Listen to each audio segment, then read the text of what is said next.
Good evening sir. എന്നെ കണ്ടാ sir mood out ആവുമെന്ന് എനിക്കറിയാം. എങ്കിലും വരാതെ നിവൃത്തിയില്ല. ഞാനിന്നൊന്നും കഴിച്ചിട്ടില്ല. എനിക്കൊരു ഗ്ലാസ് കഞ്ഞിവെള്ളം തരുമോ സർ? അതിന് ഇത് ഹോട്ടലൊന്നും അല്ല. ഹോട്ടൽ അല്ലെങ്കിൽ ഒരു വീട്ടിലല്ലേ സാർ? അല്ല, വീടല്ലേ സാർ? ഇവിടെ ആരുമില്ല, എല്ലാരും വെക്കേഷന് പോയിരിക്കുക. ഞാൻ ആഹാരം കഴിക്കുന്ന പോലെ ഹോട്ടലിൽ നിന്നാ. അയ്യോ സാർ, സാറ് ഹോട്ടലിൽ നിന്നാണ് ആഹാരം കഴിക്കുന്നത്? നല്ല വയറല്ലേ സാർ? എന്തിനാ അത് കേടാക്കി കളയുന്നത്? സാറിന് നല്ല ഒന്നാന്തരം ചാപ്പാട് ഞാൻ ഉണ്ടാക്കി തരാം. ഈ സുഗുണേന്ദ്രൻ ഉണ്ടാക്കി തരാം. വേണ്ട വേണ്ട, ഇവിടെ പാചകക്കാരൊക്കെ ഉണ്ട്. വെക്കേഷൻ പാർട്ടി തിരിച്ചു വരുമ്പോ അവരൊക്കെ വന്നോളൂ. അവര് വന്നോട്ടെ സാർ, അതുവരെ ഞാൻ പാചകം ചെയ്യാം. അതുകൊണ്ടുള്ള ഗുണങ്ങൾ പലതാണ്. ഒന്ന്, സാറിന് നല്ല ആഹാരം കഴിക്കാം. രണ്ട്, അത്രയും ദിവസമെങ്കിലും എനിക്ക് പട്ടിണിയില്ലാതെ കഴിയാം. മൂന്ന്, സാറിന് ഇഷ്ടപ്പെട്ട് എന്തെങ്കിലും തന്നാൽ അതെനിക്ക് വീട്ടിലോട്ട് അയക്കാം. തൊഴിലില്ലാത്ത ഒരു അഭ്യസ്ത വിദ്യന്റെ ദയനീയമായ അപേക്ഷയാണ് സാർ. സാർ എന്നെ കൈവടിയരുത്. അതിരിക്കട്ടെ, തനിക്ക് പാചകം ചെയ്യാൻ അറിയോ? എന്നോട് ഈ ചോദ്യം ചോദിച്ചാൽ തീരെ ശരിയായില്ല. സാർ എന്നെ ഒന്ന് പരീക്ഷിച്ച് നോക്കണം. ഞാൻ നല്ല ഒന്നാന്തരം പാചകക്കാരനാണ് സാർ, അവാർഡ് പാചകക്കാരൻ. പിന്നെ റെക്കമെൻഡ് ചെയ്യാൻ ആളില്ലാത്തതുകൊണ്ട് എനിക്കത് ഇതുവരെ കിട്ടിയില്ല. ശരി, തന്നെ ഒന്ന് പരീക്ഷിച്ച് നോക്കിയിട്ട് ബാക്കി കാര്യം. വാ, മതി മതി, തൊഴിൽ മതി, വാ.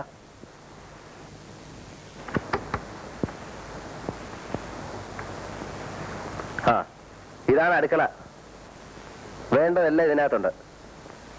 വൈകിട്ടത്തെ ആഹാരം ശരിയാക്ക്. ചോറും കറിയും മതിയല്ലോ സാർ? മതി. ഊണ് മോശമാണെങ്കിൽ അപ്പ സ്ഥലം വിട്ടോണം. ഓക്കെ? Okay sir. സാർ ബാക്കി മുറികളെല്ലാം പൂട്ടിയിട്ട് വയ്ക്കുള്ളൂ. തിരിച്ചു വരുമ്പോഴേക്കും അത്താഴം റെഡി. ശരി. ഒരു ചമ്മന്തി അരയ്ക്കാൻ പോലും അറിയാൻ പാടില്ലാത്ത ഞാൻ എങ്ങനെ പാചകം ചെയ്യും? എന്റെ ഗുരുവായൂരപ്പാ, ഈ പരീക്ഷണത്തിൽ നീ എന്നെ കൈവടിയരുതേ.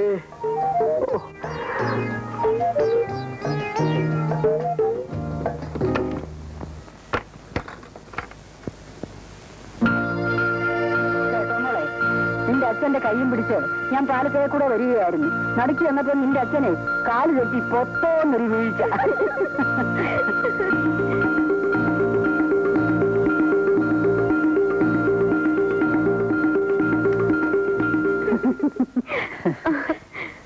എന്നെ രക്ഷിക്കണം, ഈശ്വരനെ ഓർത്ത് തന്നെ രക്ഷിക്കണം. ആരാ? ഞാൻ സുഗുണേന്ദ്രൻ. എന്തുണ്ടായി? ഒന്നും ഉണ്ടായില്ല, ഉണ്ടാകും. അതിനു മുമ്പ് എന്നെ രക്ഷിക്കണം. ഞാനൊരു BSc-കാരനാണ്, തൊഴിലില്ല. 5 സഹോദരിമാരുണ്ട്. അമ്മയ്ക്ക് വാദം. അച്ഛൻ വേറെ പെണ്ണ് കെട്ടി മൂലമറ്റത്തേക്ക് പോയി. എന്നെ കൈവിടരുത്. നിങ്ങൾ എന്തൊക്കെയാണ് പറയുന്നത്? ഒത്തിരി കാര്യങ്ങൾ പറയാനുണ്ട്, എല്ലാം പ്രധാനപ്പെട്ടതാണ്. താനും ഏതാദ്യം പറയണമെന്ന് ഒരു നിശ്ചയമില്ല അമ്മജി. നിങ്ങൾ എവിടുന്നാ വരുന്നത്? ആ ബംഗ്ലാവിൽ നിന്ന്. അവിടുത്തെ അരിവെപ്പുകാരനായിട്ട് ഇപ്പൊ ഒരു നിയമനം കിട്ടി. ആ തൊഴിൽ മാത്രം എനിക്ക് അറിഞ്ഞുകൂടാ. എന്നെ അതൊന്ന് പഠിപ്പിച്ചു തരണം. പഠിപ്പിച്ചു തരാനോ? അത് കൊള്ളാം. ഇന്ന് രാത്രിയിലത്തെ ഊണ് കലക്കിയാൽ ഞാൻ രക്ഷപ്പെട്ടു. പിന്നെ തട്ടിയും മുട്ടിയൊക്കെ ഞാൻ നിന്നോളാം. ഈശ്വരനെ വിചാരിച്ച് എന്നെ കൈവിടരുത് അമ്മച്ചി. എന്ന് പറഞ്ഞാൽ കാലില്ലാത്ത എനിക്ക് എന്ത് ചെയ്യാൻ കഴിയും? അയ്യോ, കാലെവിടെ പോയി അമ്മച്ചി? ഒരു കാറപകടത്തിൽ മുറിഞ്ഞു പോയി മോനെ. ഈ കൊച്ചിനോ? എനിക്ക് കാലുണ്ട്. ഓ ദൈവാധീനം, ഒന്ന് സഹായിച്ച കുഞ്ഞെ, മോക്ഷം കിട്ടും. പിന്നെ വേറൊന്നും വേണ്ടേ? അമ്മേ, അമ്മയുടെ മകനാണെന്ന് കരുതിയാ മതി അമ്മേ. എന്റെ ശരീരത്തിൽ ചോരയില്ല അമ്മേ. ആശുപത്രിയിൽ ചെന്ന് ചോര വിറ്റാണമ്മേ ഓരോ സ്ഥലത്തും ഇന്റർവ്യൂവിന് പോകാനുള്ള പണം ഞാൻ ഉണ്ടായിക്കൊണ്ടിരുന്നത്.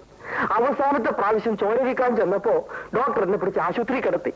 ശരീരത്തിൽ ചോരയില്ല അമ്മേ. അവിടുന്ന് ഒളിച്ചോടി പോന്നവനാണ് അമ്മേ ഞാൻ. ഈ അരിവെപ്പ് ജോലിയൊന്നും എനിക്ക് കിട്ടിക്കോട്ടെ അമ്മേ. ഒന്ന് സഹായിക്കാൻ പറയാമേ. മോളെ, വിദ്യാഭ്യാസമുള്ള ഒരു പയ്യനല്ലേ, ഒന്ന് സഹായിച്ചു കൊടുത്തേര്. അരിവെപ്പുകാരനായിട്ടെങ്കിലും ജീവിച്ചോട്ടെ. അത് ശരിയാണോ അപ്പച്ചി? വല്ലവരുടെ അടുക്കള കയറി അവരറിയാതെ പാചകം ചെയ്യാന്ന് പറഞ്ഞാൽ ഒരു നല്ല കാര്യത്തിന് വേണ്ടിയല്ലേ മോളെ? എന്നാലും അവരറിഞ്ഞ മോശമല്ലേ അപ്പച്ചി? അവരറിയാതെ ഞാൻ നോക്കിക്കൊള്ളാം. സാറ് കളി കഴിഞ്ഞ് വരുന്നതിന് മുമ്പേ കുഞ്ഞിരിഞ്ഞ് പോരാം. ഒന്ന് സഹായിക്കുഞ്ഞേ പ്ലീസ്. ചെല്ല് മോളെ, ഇനി എന്തായാലും മടിയൊന്നും പറയണ്ട, ചെല്ലേ. എനിക്ക് തീരെ ഇഷ്ടമുള്ള കാര്യമില്ല. എന്നാലും അപ്പച്ചി നിർബന്ധിക്കുന്നോണ്ട് ഞാൻ പോകാം. ഓ എന്റെ ഗുരുവായൂരപ്പാ, വന്നട്ടെ കുഞ്ഞെ, വന്നട്ടെ. ചെല്ലേ.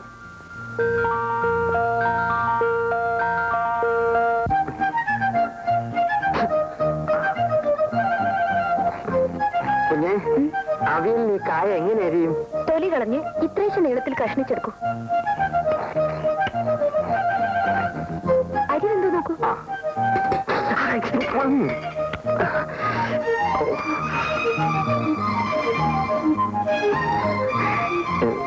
കുഞ്ഞു തന്നെ നോക്കിയാട്ടെ. ഇച്ചിരൂടെ വേകണം. വേവട്ടെ വേവട്ടെ.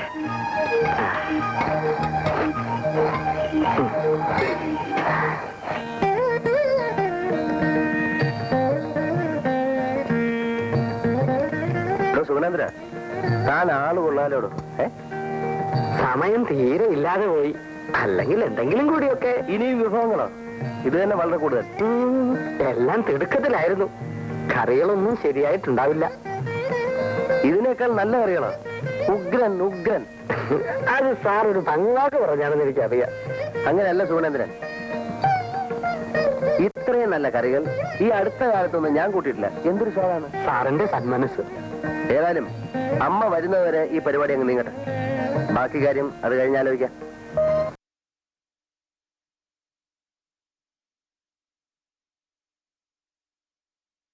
ആളൊരു പാവാണെന്ന് തോന്നുന്നു.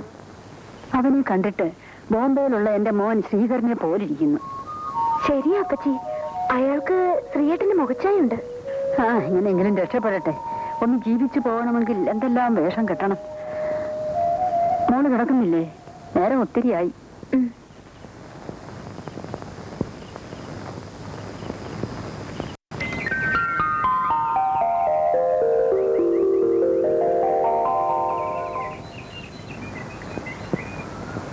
സുഗുണേന്ദ്ര,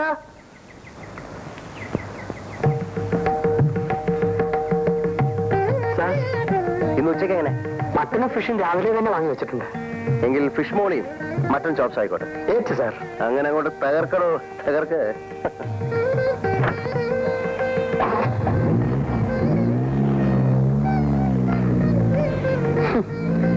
ഫിഷ് മോളി മട്ടൻ ചാപ്സ്, വേറെ ഒന്നും വേണ്ട. എന്റെ മീനാക്ഷി അമ്മേ രക്ഷിക്കണേ. ഒരു പ്രാവശ്യം കൂടെ ഒന്ന് സഹായിച്ചു കൊടു മോളെ. ആ നിൽപ്പ് കണ്ടില്ലയോ? അയ്യോ അപ്പച്ചി, എനിക്ക് ഓഫീസിൽ പോണ്ടേ. സാരമില്ല മോളെ, പോകുന്ന വഴിക്ക് ഒന്ന് കയറി ശരിപ്പെടുത്തി കൊടുത്തിട്ട് മോള് പൊയ്ക്കോ. ഫിഷ് മോളി മട്ടൻ ചാപ്സ്, ഇതിന്റെയൊക്കെ പേര് കേട്ടിട്ടുണ്ടെന്നുള്ളതല്ലാതെ ഞാൻ കണ്ടിട്ട് പോലും ഇല്ല കുഞ്ഞേ. എങ്കിൽ പിന്നെ ഇതൊക്കെ ഉണ്ടാക്കാൻ പോകുന്ന എന്തിനാ? ഞാൻ നിരപരാധിയാണ് കുഞ്ഞേ. ഇന്നലത്തെ ഊണിന്റെ സ്വാദാണ് ഈ ചതി ചെയ്തത്. കുഞ്ഞ് രക്ഷിച്ചില്ലേ ഞാൻ ചാപ്സ് ആയി പോ. അമ്മച്ചി ചെല്ലു മോളെ. ശരി വാ.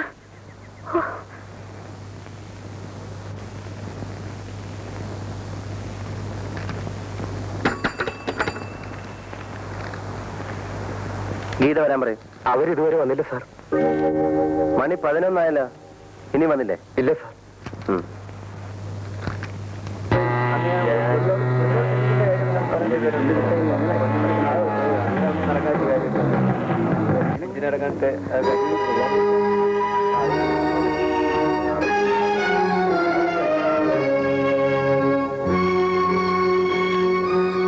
ഗീതേ, 1.5 മണിക്കൂർ ലേറ്റാണല്ലോ.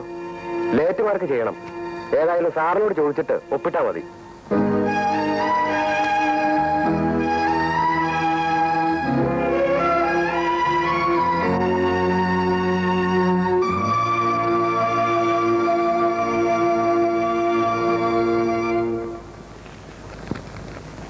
ഗീത വന്നില്ലേ? വന്നു സാർ. വരാൻ പറയൂ.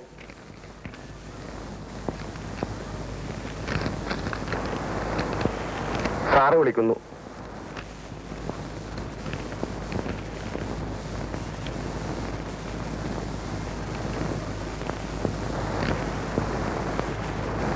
ക്ഷണിക്കാൻ വേണ്ടി കാത്തിരിക്കുകയായിരുന്നോ?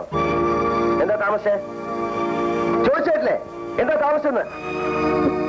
വീട്ടിൽ നിന്ന് പോരാൻ കുറച്ച് വൈകി. വൈകിയെങ്കിൽ വീട്ടിൽ തന്നെ ഇരിക്കണം. ഇത് സർക്കാർ ഓഫീസാണ്. അണിഞ്ഞൊരുങ്ങി എപ്പോഴെങ്കിലും ഇങ്ങോട്ടാ പോരാ. കൃത്യസമയത്ത് ഉദ്യോഗം ഭരിക്കാൻ ഇറങ്ങിയിരിക്കുന്നു.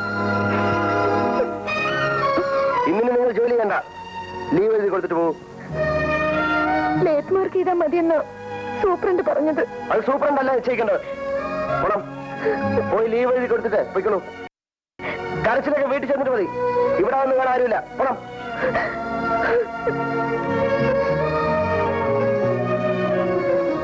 ഒരയൽവാസിയോടുള്ള സ്നേഹമെങ്കിലും കാണിക്കാതെ ഇറക്കി വിട്ടുകളഞ്ഞല്ലേ മോളെ. ലേറ്റ് മാർക്ക് ചെയ്തിട്ട് ജോലി ചെയ്യാൻ സൂപ്രണ്ട് സാർ പറഞ്ഞതാണ്.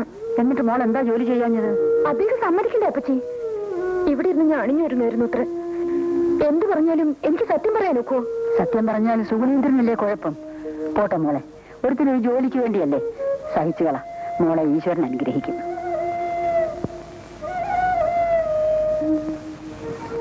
നിങ്ങൾക്കെല്ലാവർക്കും ഒരേ അഭിപ്രായമാണെങ്കിൽ പിന്നെ ഞാൻ എന്ത് പറയാനാണ്?